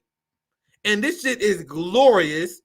And we love to see it, my friends. I'm going to let it continue, and I'm going to read some super chats before I forget. I'm going to take a super chat break just so I don't forget. Gives a standing ovation. Can we say that we have completely uprooted this ideology if what we see is happening today? That is what denazification is in our understanding. We have to get rid of those people who maintain this concept and support this practice and try to preserve it. That is what denazification is. That is what we mean. Right. Mike. So the media have been pretending that Putin has been making up this claim of denazification. Can you imagine, based on this answer that you heard, what would happen if any CNN reporter were trying to bring up the fact that Putin make up denazification? Putin would clown those motherfuckers to their face. He'll bring up the fact that Canada cheered on the Nazi. He'll bring up all this history that they don't know. And since they don't know it, they wouldn't know how to deal with it. Let's read super chats. We don't have too many, but I don't want to get too behind, so I'll read them here quick. And we have a few more clips to play. It is going to be a longer Nick at Night tonight. We already knew it would be, just because of the nature of the topic. But we're almost done. Thank for the 999 back from the road. Excuse me. Damn. Did you see Biden's speech where oh, Jesus Christ, yes. Yes, I saw this. I wish I had time to cover it. I can't wait for Nick at Noon on Saturday. You guys know my schedule. I'm here every Tuesday and Thursday night. I'm here at Saturday at noon. I knew last year I confused the fuck out of you guys because you guys never knew when I was gonna stream. I used to just pop the fuck up. I'll show up with CJ every once in a while. You guys like, thank God Nick is here. But now there's no excuse. You guys know exactly what time I stream every week. I'm streaming Tuesday and Thursday night. I'm streaming Saturday at noon. And Saturday at noon, you guys know I'm fucking covering this story where the special counsel that was looking into Biden's handling of classified documents, they said that Biden was guilty, but he's not liable because he's so dementia-ridden. His brain is so broken. He is so old. He don't know where he's at that they can't prosecute him because he's an old man with no memory. And in this special counsel report, they explained that Joe Biden didn't even remember he was a senator. He didn't know he was a senator. He didn't remember when he was a senator. Like, people have no idea how broken Biden's brain is. He don't even know what fucking year it is. So I'm gonna cover that Saturday. That's a big story, and it's very damning to Biden. But let me finish super chat. Actually,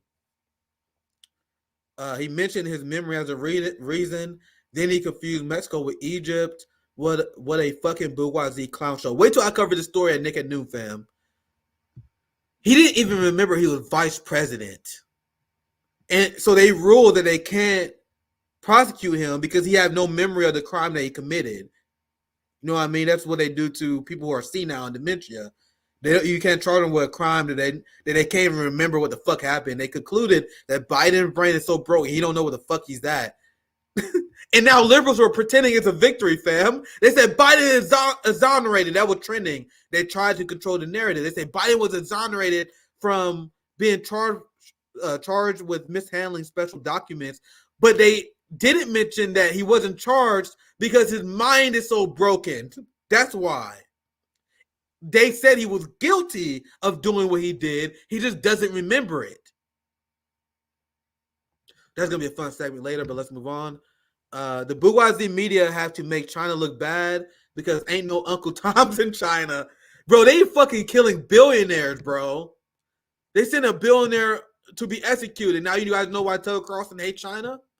You guys know why America hates China? Because they fucking kill the billionaires who are corrupt. I'll read two more super chats and we continue. I just didn't want to get too behind. Thank you for the sticker foe. I appreciate the solidarity.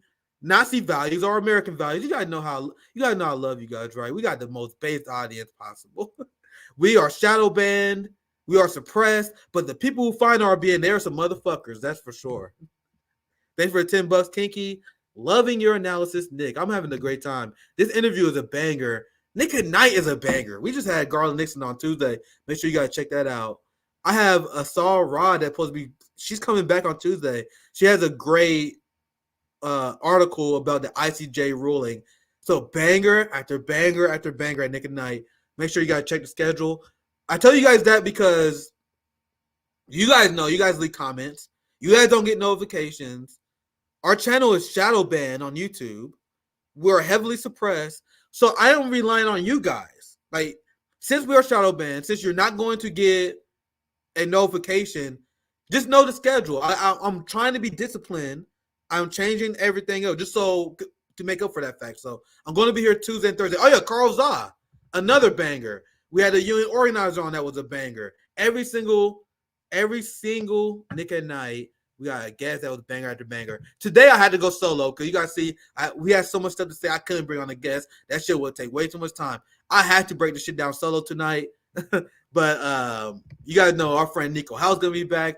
Our boy Misty Winston gonna be back. I'm gonna have our boy Dude Distance who killing the damn game. Dude Distance is gonna be back here very soon. We had Ken on one of our Thursday editions. But let's continue. Last super chat and then we move on.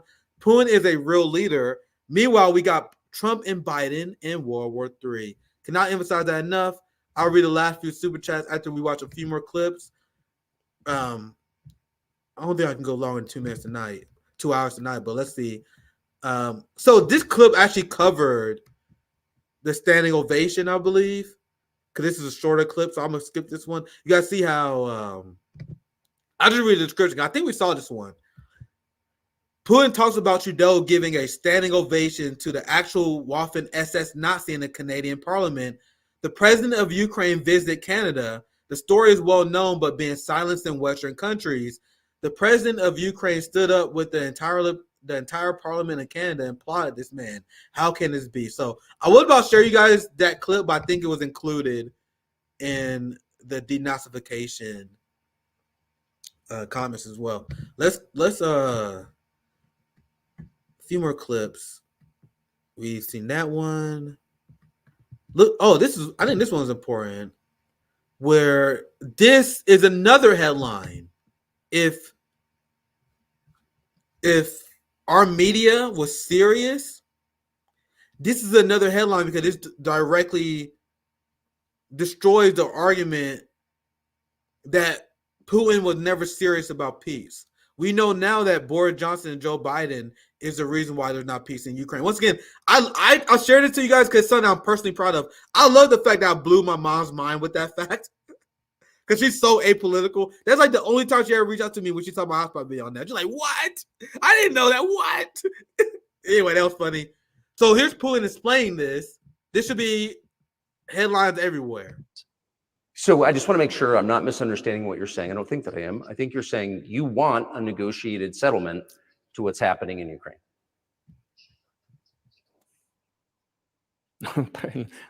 Right. And we made it. We prepared the huge document in Istanbul that was initialed by the head of the Ukrainian delegation. He affixed his signature to some of the provisions, not to all of it. He put his signature and then he himself said, we were ready to sign it and the war would have been over long ago, 18 months ago. However, Prime Minister Johnson came, talked us out of it, and we missed that chance. Well, you missed it, you made a mistake. Let them get back to that, that is all. Why do we have to bother ourselves and correct somebody else's mistakes? I know one can say it is our mistake. It was us who intensified the situation and decided to put an end to the war that started in 2014 in Donbass, as I have already said, by means of weapons. Let me get back to furthering history. I already told you this. We were just discussing it. Let us go back to 1991, when we were promised that NATO would not expand, to 2008, when the doors to NATO opened to the declaration of state sovereignty of Ukraine, declaring Ukraine a neutral state. Let us go back to the fact that NATO and US military bases started to appear on the territory of Ukraine, creating threats to us. Let us go back to coup d'etat in Ukraine in 2014. It is pointless though, isn't it? We may go back and forth endlessly, but they stopped negotiations. Is it a mistake? Yes. Correct it. We are ready. Putin knew exactly what he was doing with this interview.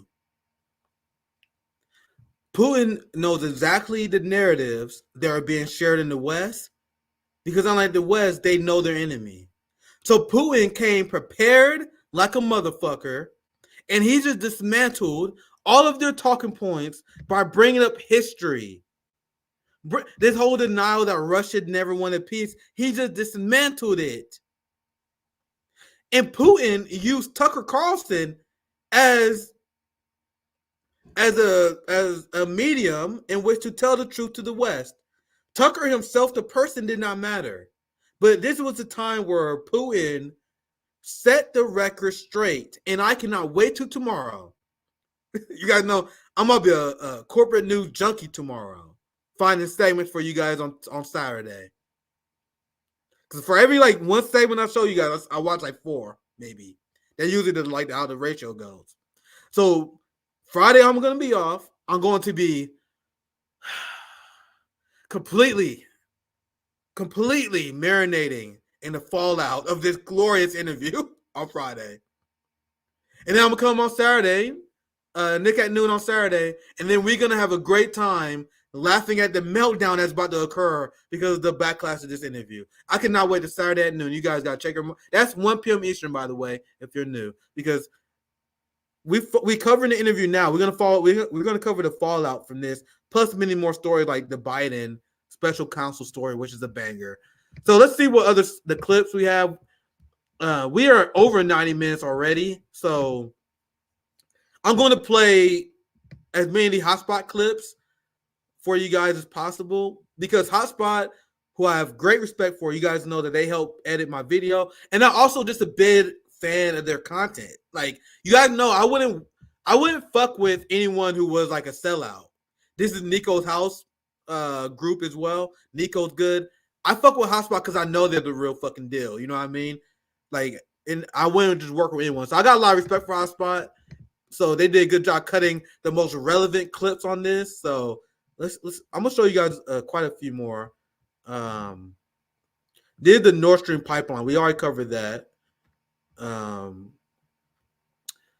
Oh yeah, this is a clip I definitely want to cover because I made a tweet about this.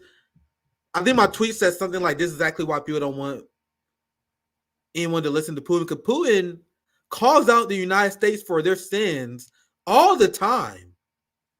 All the time. I remember during the George Floyd protest, and there's something else the right wing got to reconcile themselves with. Yeah, Putin that was critical of George Floyd's murder. He was like, you guys are calling Russia evil, but you guys just executed George Floyd, and now people are upset about it, and you guys think the police state and tear gassing us, but you guys want to judge us? You guys allow your people to live homeless? He knows the United States more than the corporate media does. He's an expert at exposing the contradictions of the West. That's why they never, ever show clips of him. He's great at dismantling neoliberal bullshit. So this is him calling out the United States and saying, why aren't you guys worried about your own fucking country? Why are you guys so worried about Ukraine? So let's watch this clip. It's another important one. At this point, I'm going to show you guys the clip I believe are must watch. So here's another one. Tomorrow, Russia will use tactical nuclear weapons. Tomorrow, Russia will use that. No, the day after tomorrow. So what? In order to extort additional money from US taxpayers and European taxpayers in the confrontation with Russia in the Ukrainian theater of war. The goal is to weaken Russia as much as possible. One of our senior United States senators from the state of New York, Chuck Schumer, said yesterday, I believe, that we have to continue to fund the Ukrainian effort, or U.S. soldiers, citizens could wind up fighting there. How do you assess that?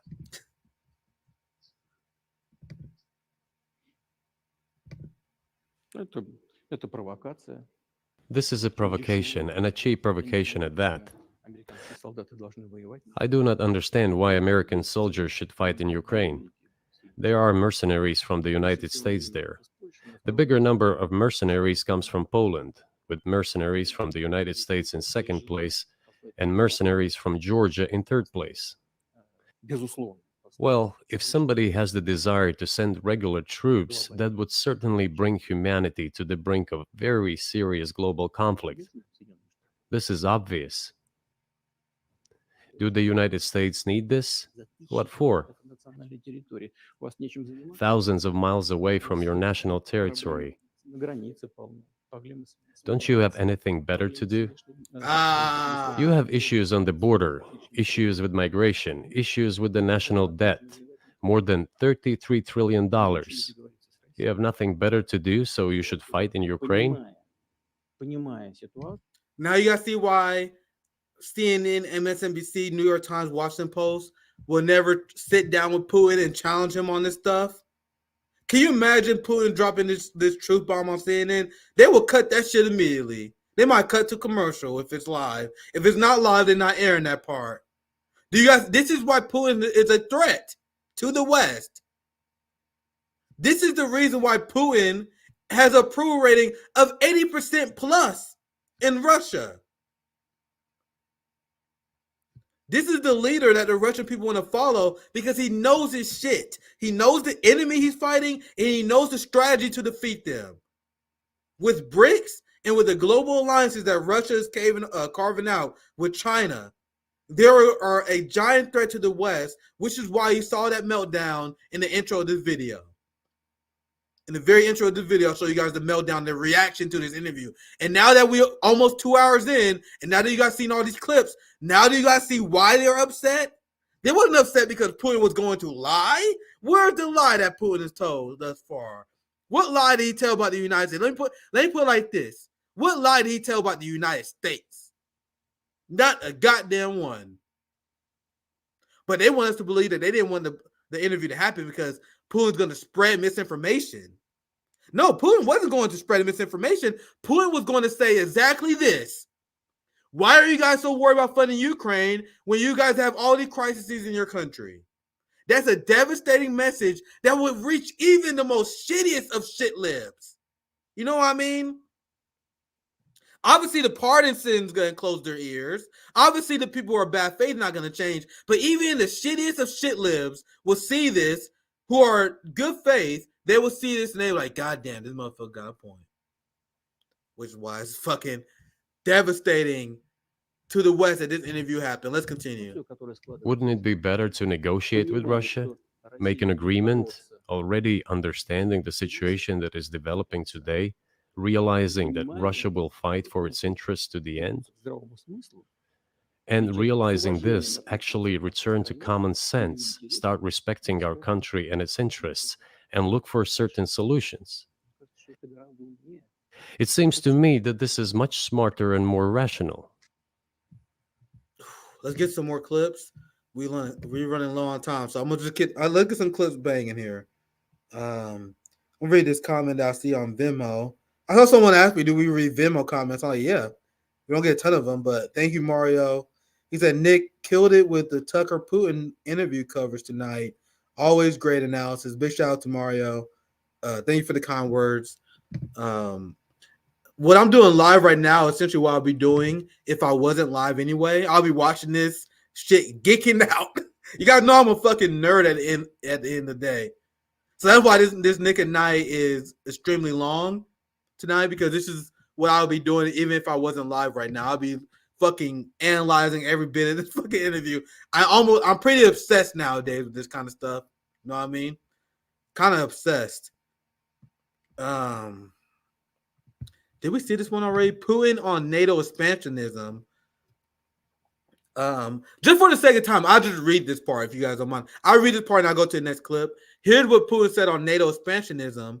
Russia even agreed voluntarily and proactively to collapse the Soviet Union and believe that this would be understood by the so-called civilized West as an invitation for cooperation and association. That is what Russia was expecting both from the United States and the so-called collective West, but NATO needs to expand, yet NATO expanded eastward 5 times. That's what Hotspot added. I think he probably made a point in a clip we seen earlier, but that right here should be a headline as well. The fact that Russia wanted to be friends with the West, that he thought the objection of the West was ideological. So once they got rid of the Soviet Union, Russia was shocked that there was no change, right? Here's Putin on the 2014 coup. I think we already seen a little bit of that. We almost had the end. We're almost 2 hours. I think I need to get getting a little late here.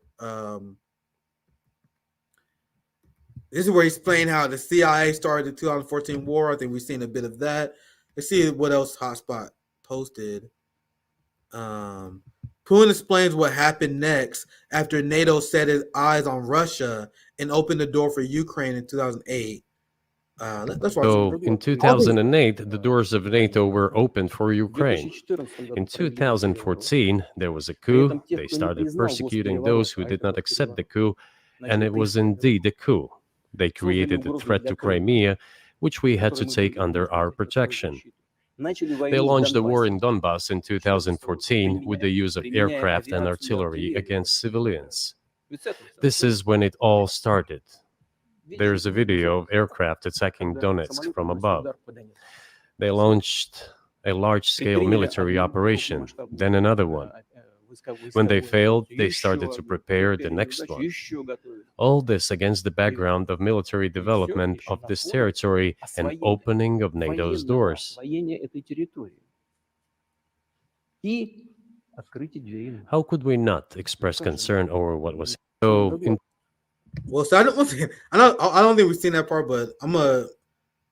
Oh, let's look at another one. Putin on the effectiveness of U.S. sanctions. Let's watch this one. We nearing the end of this stream, so I'm going more rapid fire with these clips. So let's see what he had to say about U.S. sanctions. The largest number of sanctions in the world which are applied against Russia. And we have become Europe's first economy during this time. The tools that U.S. uses don't work. Well, one has to think about what to do.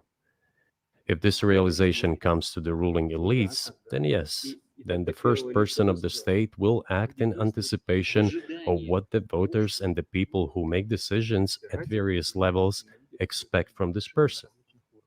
Then maybe something will change. What they never talk about in Western corporate media is how much this proxy war against Ukraine is failing. They are not talking about how the sanction regime is failing. In fact, once again, trust me, fam, I have seen countless amount of these segments. To this day, Morning Joe, Anderson Cooper, CNN, and MSNBC are pretending that Russia's economy has suffered because of this war. This is a narrative that is still repeated in the New York Times, Washington Post, and many other media outlets. This is the reality. In fact, Russia is shocked themselves at how well they are able to withstand the U.S. sanctions regime. They've been preparing, but they have even exceeded their own expectations. This is stuff that I hear Sergei Lavrov say. Russia GDP growth was higher last year than in all the G7 countries. And the IMF forecast that it will happen again this year. So as Europe began their ass kicked in energy costs, as the German and UK economies in shambles, Russia is killing the goddamn game. And the Russian people know that's why Putin has an 80% approval rating. This is why every single NATO leader, all these leaders who promote this war, they lost. Sanna Marin or whatever. I think she was a Finland prime minister. She lost. Emmanuel Macron lost his majority. We had how many UK prime ministers since this has started? We have Joe Biden numbers in the tank. At the very beginning of this war, you have all these Western elites that was like, oh my God, this invasion will be the end of Putin. This will be the end of Putin. Ever since this conflict, Putin and Russia has gotten stronger as the West has got destroyed. I see the Zelensky course. I need to find an image. Zombie in the air know what I'm talking about. The Zelensky curse. All these hardcore NATO left or NATO politicians have got destroyed in elections. So let's go back to the clips. I actually really do need to get wrapped up at 10. So let's watch maybe 2 more clips. Putin on de-dollarization. So we definitely watched that one. Putin on international law. We watched that one, and the Minsk Accord. Then we've seen that one. And I think this is I didn't see this actually. This is like, I guess, a wrap-up video from Tucker here. Oh shit, let's go back. Here we go. So yeah, I think we got 2 more clips I see that I actually want to show. Oh shit, this is another banger I released today. They finally posted. I need to retweet this. Shit, I need to retweet this video. This is my hotspot video I came out with today, talking about the Nord Stream pipeline. So this is a banger that I'm gonna show you guys here very soon. Once again, big shout out to Hotspot. You guys see what Hotspot helped me out with these banger videos. Killing the damn game. So we watch the de-dollarization on international law. We wrap up on those 2 clips. Now I get to super chats. Is one of the biggest. To use the dollar as a tool of foreign policy struggle is one of the biggest strategic mistakes made by the U.S. political leadership.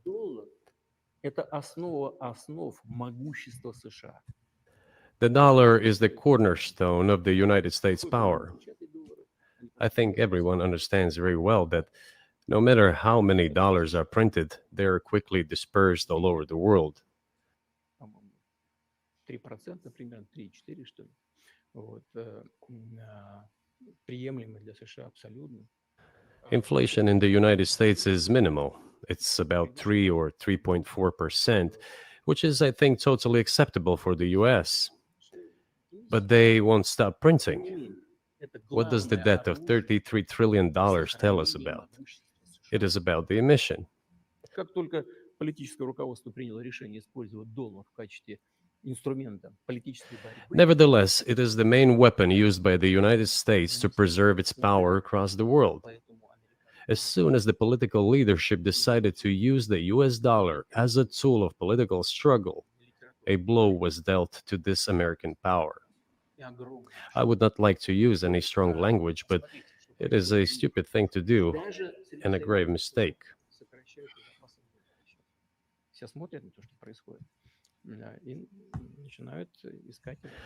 Look at what is going on in the world. Even the United States allies are now downsizing their dollar reserves. Seeing this, everyone starts looking for ways to protect themselves. But the fact that the United States applies restrictive measures to certain countries, such as placing restrictions on transactions, freezing assets, etc., causes great concern and sends a signal to the whole world. What did we have here? Until 2022, about 80% of Russian foreign trade transactions were made in US dollars and euros.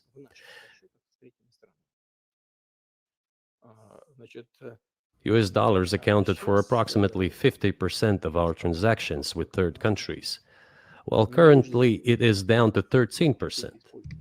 It wasn't us who banned the use of the US dollar.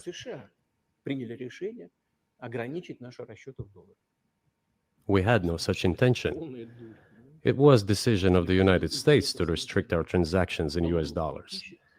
I think it is complete foolishness from the point of view of the interests of the United States itself and its taxpayers, as it damages the US economy, undermines the power of the United States across the world. By the way, our transactions in yuan accounted for about 3%.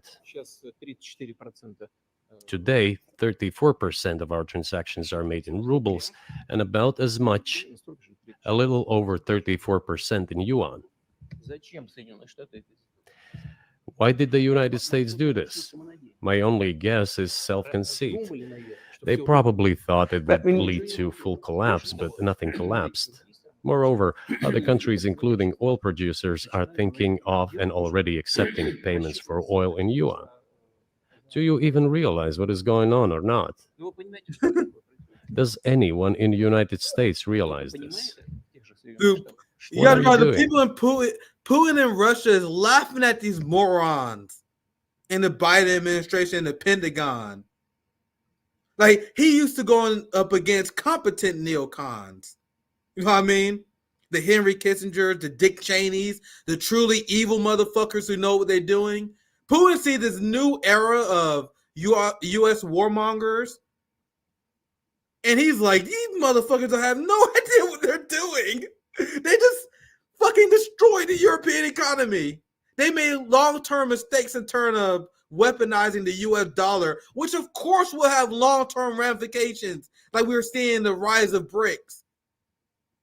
And Lula talking about having a South American currency. You have African leaders talking about having an African currency. That's why they killed Gaddafi, because he was one of the first that tried to organize that. But I'll let this finish. We have one more clip. I'm going to show you guys my hotspot video, and then we wrap up after that, after we play. The states realize this. What are you doing? You are cutting yourself off. All experts say this. Ask any intelligent and thinking person in the United States what the dollar means for the U.S. But you're killing it with your own hands. You're killing it with your own hands. So I'll get to the last clip of the night, and then I'll play my hotspot video. I saw a few comments that said that you guys want to see it, so I'll show you guys it. I need to post it on YouTube here soon. Yeah, I think we let's play the international law one. Yeah, this will be the last one I play. 1 minute, and then we can begin to wrap up. Remember the developments in Yugoslavia before the Yeltsin was lavished with praise? As soon as the developments in Yugoslavia started, he raised his voice in support of Serbs, and we couldn't but raise our voices for Serbs in their defense. I understand that there were complex processes underway there, I do, but Russia could not help raising its voice in support of Serbs, because Serbs are also a special and close to us nation, with Orthodox culture and so on. It's a nation that has suffered so much for generations. Well, regardless, what is important is that Yeltsin expressed his support. What did the United States do? In violation of international law and the UN Charter, it started bombing Belgrade. It was the United States that let the genie out of the bottle. Moreover, when Russia protested and expressed its resentment, what was said? The UN Charter and international law have become obsolete. Yes. Now everyone invokes international law, but at that time they started saying that everything was outdated. Everything had to be changed. Indeed, some things need to be changed, as the balance of power has changed. It's true.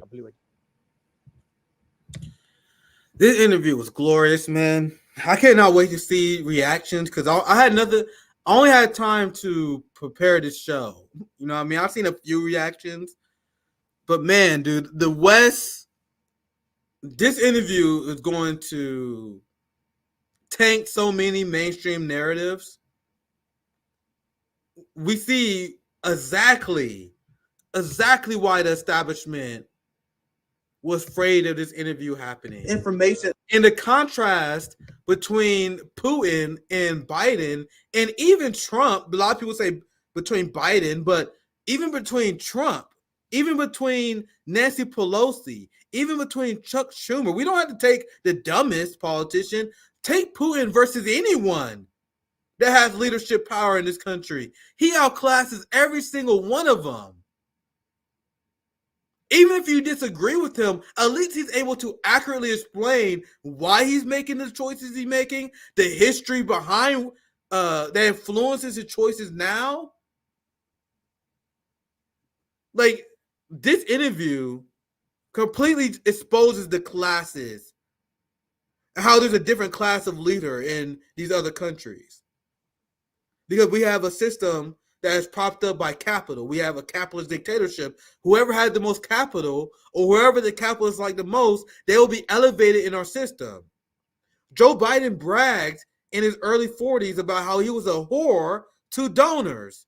He was a whore to the credit card companies. He was a whore to big security, the police state, the military-industrial complex. So Joe Biden was destined to have a great career. He had a long career in the Senate because he was a whore of the capitalist class, not because he was smart, not because he know history. Yeah, he's the senator for MBNA, the senator for MBNA. Not because he's smart, not because he knows history, not because he cares about his people, not because he knows military strategy. He's there because he's the biggest whore to capital. Now, this strategy is a great way to subjugate your people and maintain dominance in your political cycle, but it's not the best way to compete against other countries that have more merit-based systems of promotion. Say whatever you want about Putin, but he was KGB, right? Putin viciously climbed the ladder of Russian politics, which means Putin is an extremely intelligent person, whether you agree with his morals or not, meaning he will be an extremely competent leader. Joe Biden was a hand-selected fucking, like I said, politics in the United States is Hollywood for ugly people. They're all fake. They all do a performance. They're not intellectuals. They were just too ugly to get into Hollywood. So instead, they put on a suit. That is what politics is. And that leads to our leaders being incompetent. And that's going to lead to the destruction of the U.S. empire. Mark my words. So before I show this video, my hotspot video that just released today, as the end, I'll play the last few super chats. Hopefully you guys enjoyed the stream. I tried to pick the most relevant clips from the interview because the entire Putin interview is around 2 hours long, or at least the video that Tucker put out is 2 hours long. So this is the best way I could have did it for a 2-hour live stream. And thank God for all the homies at Hotspot that posted the clip for us. So let's read a few super chats and then I'll play this video to wrap us up. Tucker is the only guy who would do it despite his flaws. No one else would take this interview that warrants respect. Absolutely. You guys know, I don't have to keep repeating my criticism of Tucker. You guys know it. But it's good journalism right here. You know what I mean? For example, let's say you have a plumber who's a right-wing class trader, but he's a good fucking plumber. He knows them fucking pipes. That will happen with this interview. Tucker had politics I really don't like, but this was good journalism. He did good work in his profession. The same way, if there was a janitor you don't like, but he does good janitor work. If there's an electrician that you don't like, but this motherfucker's great with handling circuits. That's what Tucker Carlson did today. No matter how we feel about Tucker, this was great journalism. Period. Let's continue. Thanks for 499. Putin is a real leader. Meanwhile, we got Trump. But I think I'll read it. I think I'm caught up already. But you guys see, I think I read that one. I see this one I read as well. Thank God I didn't get too buried on super chats. But once again, you guys see this comment here. This is going to be the general reaction a lot of people have to this interview. Oh, sorry. I got a few more super chats. I'm sorry. Thank God I checked again. I didn't want to skip anyone. Thank for the 499 Cobra Commander. Just wanted to say Nancy Hammer Time Pelosi. That is all. Well said. Very powerful super chat. Booed me to tears, damn near. Thank for $5 ARJ. Lots of super chats and stickers. This stream is very popular today. Once again, just good timing. We had Nick and Knight right when the interview dropped, the Putin interview. We get lucky sometimes at RBN, which proves this Putin interview was the correct call. Absolutely. And what liberals made their own bed because the way they hyped this motherfucker up by pretending this interview will be the apocalypse, they created a Streisand effect on this interview. They created a Streisand effect for this interview, and then Putin shows up to Tucker Carlson knowing the world is watching, and then he pulls a Cat Williams on Shay Shay. This motherfucker dropped a bomb that no one can ignore. But with that said, I do appreciate the super chats and super stickers. You guys don't know. You guys don't understand how much that helped this channel. You guys don't get it. We are working class here. The super chats and the support generally help us a lot with producing more content. So I'm glad that you guys are supporting the channel. Thanks for the $5, 007 Angelo. Putin comes off as the adult in the room. And we have a collection of clowns. Oh, this, you guys see how this reaction right here. I know our audience is more based than most. But people are going to come to this conclusion. even if they don't like Putin, they're going to see the competence that he displayed. They're going to see how at least he can explain his policies. Whenever Democrats are pressed on their policies, for example, like Nancy Pelosi, they will call you a secret Chinese person, or they will call you secret Hamas. They'll call you a Putin puppet because they can't even defend their policies. Putin showed that he could do exactly that, which is why they're terrified of him. He said, "Oh boy, can we clean house already and start over, please?" Man, I really hope that mindset spreads. People have no idea how much they're being screwed with politicians. You know what I mean? Tucker has permanent what the fuck face.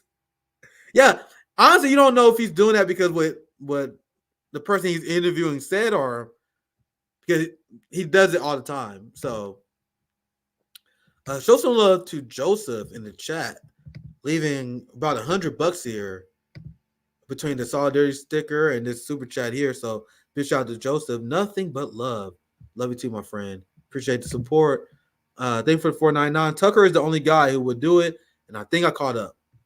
I think we caught up. Let's go to the bottom. One more super chat for the night, and I'll play my hotspot video to wrap up. Thank you for $2. Putin face turn. Man, I love you. I love when you guys use wrestling terms. You guys know I love wrestling terms. This is a Putin face turn, if you guys don't know. Like, I feel like a lot of people who's on the fence on Putin and on Russia are gonna hear this interview. They be like, "Damn, I was lied to about Russia." Absolutely, giant face turn by Putin. Now let's show this. This is my hotspot video that just released today. So I will end it with this. Make sure you guys retweet. If you're on Twitter, retweet this. I just posted this. It's a weird talk. All right, I think it's doing pretty good numbers. But anyway, still retweet anyway. Help a brother out, my friends. You know, I'm producing banger after banger after banger. Not only on Naked Night, but on Hotspot with these videos too. Retweet this stuff. Share these videos. Banger after banger after banger. I'll be back at Nick at noon on Saturday, because on Saturday I will have a full day to completely digest the meltdown from the West, the reaction to this interview. Nick at noon on Saturday is going to be a banger. Make sure you guys check it out. I'm going to end it with this video. Thank you guys. Have a great night. Sweden has finished what they called a very extensive investigation into the Nord Stream pipeline bombing and those who are responsible. But they're not going to tell you. Sweden claims they passed their information to Germany, and they have to keep this information under wraps because of state secrecy laws and lack of jurisdiction. Do you guys really believe that if Vladimir Putin was confirmed to be the Nord Stream pipeline bomber, that they will keep it secret? The Nord Stream pipeline bomber is one of the largest eco-terrorists in human history, but Sweden doesn't think it is in our best interest to know who did it. I wonder which country made it clear their motive in taking out the Nord Stream pipeline. Shut down the Nord Stream 2 pipeline and do it permanently. We've been so far trying to use other tools to stop the Nord Stream 2. I believe we must stop this Nord Stream 2 pipeline. Stopping the Nord Stream 2. This pipeline must be stopped. There is still time to stop Nord Stream 2 if we act quickly. And I'm not going to stop working to halt Nord Stream 2 to stop Russia. If Russia invades Ukraine, one way or another, Nord Stream 2 will not move forward. Kill Nord Stream 2 now and let it rust beneath the waves of the Baltic. There will be no longer a Nord Stream 2. We will bring it in. And then we had Ukrainian officials publicly thanking the United States after the Nord Stream pipeline bombing. But most importantly, one of the most famed and respected journalists in the world, Seymour Hersh, exposed how Biden, in great detail, blew up the Nord Stream pipeline. Joe Biden in the United States committed one of the largest acts of war against the EU we've ever seen. Meanwhile, the entirety of Europe is pretending they don't know who did it. Europe at this point is filled with a bunch of cuck nations who are under the thumb of the United States.